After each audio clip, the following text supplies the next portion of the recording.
શહેરના હરિ બ્રિજ પાસે સાંઈબાબા મંદિર નજીક ચાલી રહેલી વીએમસીની કામગીરી દરમિયાન ગંભીર બેદરકારી સામે આવી છે. કામગીરી દરમિયાન કોન્ટ્રાક્ટર દ્વારા પૂરતી તકેદારી ન રાખવામાં આવતા પાણીની મુખ્ય લાઇન તૂટી જતા લાખો ગેલન ચોખ્ખું પીવાનું પાણી રસ્તા પર વહી ગયું હતું.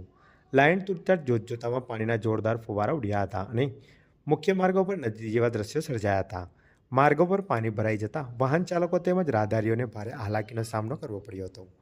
ઘટનાના પગલે વિસ્તારમાં ટ્રાફિક વ્યવસ્થામાં પણ ખલેલ પહોંચી હતી.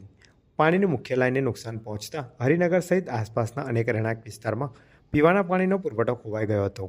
આકરી ગરમી અને ઉનાળાની ઋતુ વચ્ચે પાણી પુરવઠો બંધ થતાં સ્થાનિક રહીશોમાં ભારે રોષ ફેલાયો હતો.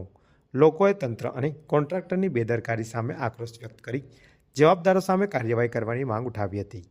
ઘટનાની જાણ થતાં વહીવટીતંત્ર અને પાણી વિભાગની ટીમો તાત્કાલિક સ્થળ પર દોડી આવી હતી અને તૂટેલી લાઇનના સમારકામની કામગીરી યુદ્ધના ધોરણે હાથ ધરી હતી.